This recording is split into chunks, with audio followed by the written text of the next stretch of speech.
Do you know what? I did a perfect video earlier on, but because I've got a wood chip background, my mate told me that looks freaking awful and you need to redo it. So here we are with the technology. And do you know what? The video's not coming out that well. Bear with.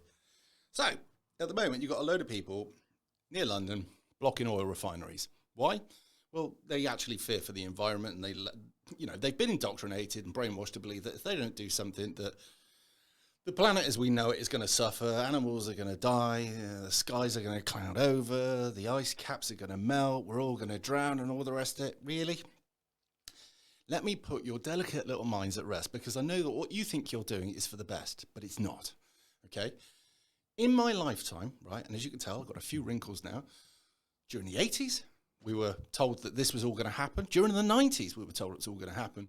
And in the last 10 years, right, they were quite strong. It was out on MSN. It was out on just about everything you picked up was going on about climate change and how that we're all going to suffer and perish. And our kids' futures were all in danger and all the rest of it. Well, in this wrinkled body, I've seen a few changes, but not the ones that they promised. What I've seen is the environment is still the bloody same. If not, it's actually better. Reasons? Over the years I've been alive, cars have cleaned themselves up, trucks have cleaned themselves up, cross-channel ferries are cheaper to run, aircraft are more efficient, all right? Everything now is more efficient. But we pay huge sums of money now for that pleasure, all right? Now, these people that are blocking these oil refineries, the police are going quite easy on them. And this, to me, is a bit confusing because years ago, we blocked a few, well, me personally, but the centrists, if you want, blocked a few oil refineries because we were getting our legs lifted very high on fuel prices. So we went straight to the horse's mouth, blocked this, and it had the similar sort of effect at the moment at the pumps. Yes, the prices went up, and there was a fuel shortage, but the government went, hang on a second, we've got to do something. We forced their hands. Well, the government don't like that. They don't like being accountable to anything or anybody because they're a government for the people. But if you believe that, I've got a few more for you because let's be honest, they don't do anything in our benefits anymore. So what did they do? They made it an act of terrorism. Yes, if you went out and decided you want to protest and blocked an oil refinery, you could be locked up under the Terrorism Act. And yet, the unwashed at the moment, there they are, think they're doing something well. Then some of them are buried underground and they're in the drainage system. Do you know, it reminds me of the blockade of there was a road or a bypass that was being built in Newbury. And it was a big thing, it was all over the news. And there were protesters that didn't want it to happen. So they went to where it's going to be. They climbed up loads of trees. They built little villages in all the trees. They had CB aerials and radios and stuff, and they were talking to each other. And they'd found a way of literally stopping the protest completely because they got in the way of the contractors.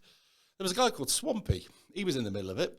And some of them chained themselves up to diggers and whatever else. And it was quite a big thing. Anyway, they failed.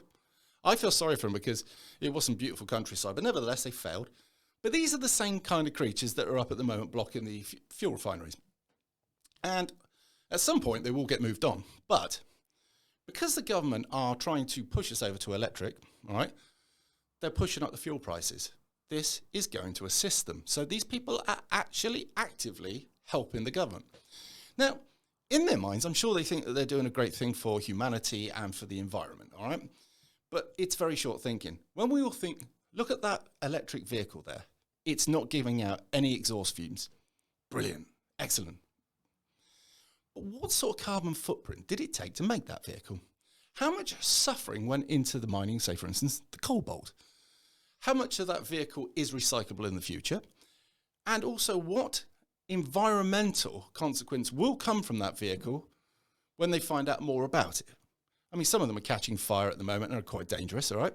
But it's like these turbines, these wind turbines. Now, everybody thinks they're a great idea.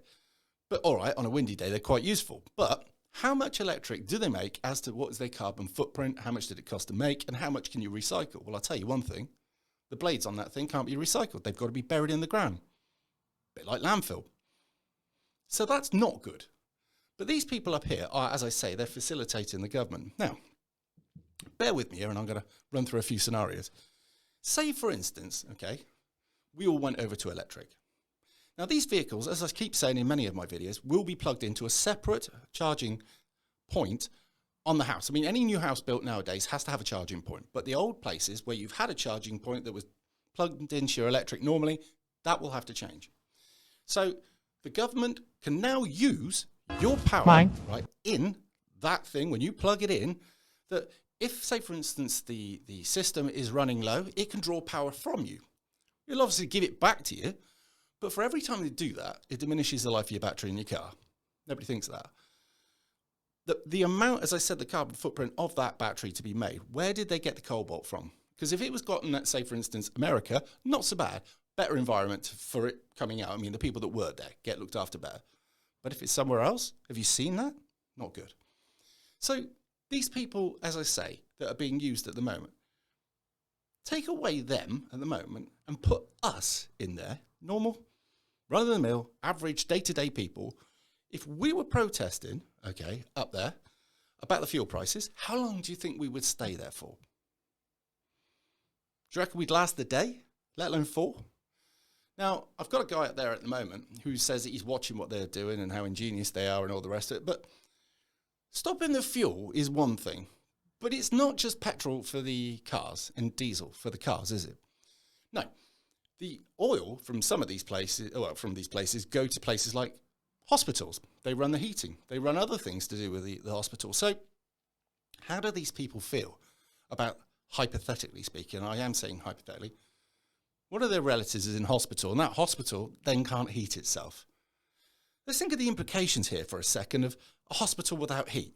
I mean, these people, a lot of them, very ill, very old, very infirm, whatever, and all of a sudden they freeze. It doesn't bear thinking about. So these people, I know they think they're doing the right thing, but they're not. And they're also aiding and abetting a government that fucking hates them. So, not very bright. Anyway, I hope you like the different, I'll have a little, this is English countryside, by the way. It's not actually, it's a green screen behind me, but as I said in my video, I had the green, well, I didn't have a green screen, I had wood chip. My mate didn't like it. He said, get rid of it. It looks really bad. Well, it did. So I hope you like this. I have a few more settings we're going to use, and I might even take some live footage one day so you can have rolling countryside while I'm talking to take your eye off this. More videos to come, and I will be doing a few more live streams. Now, don't forget to press the bell. Now, somebody said you got to click it once, some others said you got to click it twice. I don't know. Look into it, but if you don't, you won't get any more videos. It's that simple. I'll be doing them, but you just won't get notified because, well, that's just YouTube, unfortunately. So, like, share, subscribe. Tell me what you think in the comments. Don't forget, the comments make up half the video. Serious. Everybody loves to dive into the comments and see what you've got to say. And some of them will have an argument with you. But it's all sport in the end, isn't it? So, right, I'm going to go while I still can. My mouth is drier than a Gandhi's flip-flop, whatever that is. And I'll see you in a bit.